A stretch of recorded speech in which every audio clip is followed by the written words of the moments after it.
সন্তান যখন অবাধ্য হয়, বাবা মা তখনও হাল ছাড়ে না, চেষ্টা চালিয়ে যায় সন্তানকে কিভাবে ভালো করা যায়।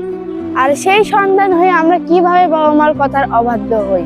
বাবা মা তো সারা জীবন আছে আমাদের দেখাশোনা করার জন্য। বাবা মা তো কথা বলবে আমাদের ভবিষ্যৎ ভালো করার জন্য। বাবা মার যেমন সন্তানের প্রতি অনেক দায়িত্ব কর্তব্য আছে, সন্তানেরও তেমন দায়িত্ব কর্তব্য আছে বাবা মার প্রতি। কারণ আমরা যদি তাদের কথা না শুনি তাহলে আমাদের ভবিষ্যৎ জীবনেও ভালো হবে না। আমাদের ভবিষ্যৎ ভালোর জন্য বাবা মা কথাগুলো বলে। আর আমরা নাকি তাদের বলবো যে তাদের উপর রেগে যায়, তাদের উপর কথা বলা বন্ধ করে দিই, এই জন্য বাবা মায়ের মনে অনেক কষ্ট হয়। আর আমরা এরকম কোনোদিনই করবো না, কারণ বাবা মার মনে কষ্ট দিলেন এটা আমাদের জন্য মোটেও ভালো একটা বিষয় হবে না। এই জন্য সব সময় বাবা মার কথা শুনতে হবে, বাবা মার কথা মতো চলতে হবে, তবেই না আমাদের জীবন সুন্দর হবে। কারণ বাবা মা আমাদের জীবন সুন্দর করার জন্য কথাগুলো বলে, এটা আমাদের বুঝতে হবে।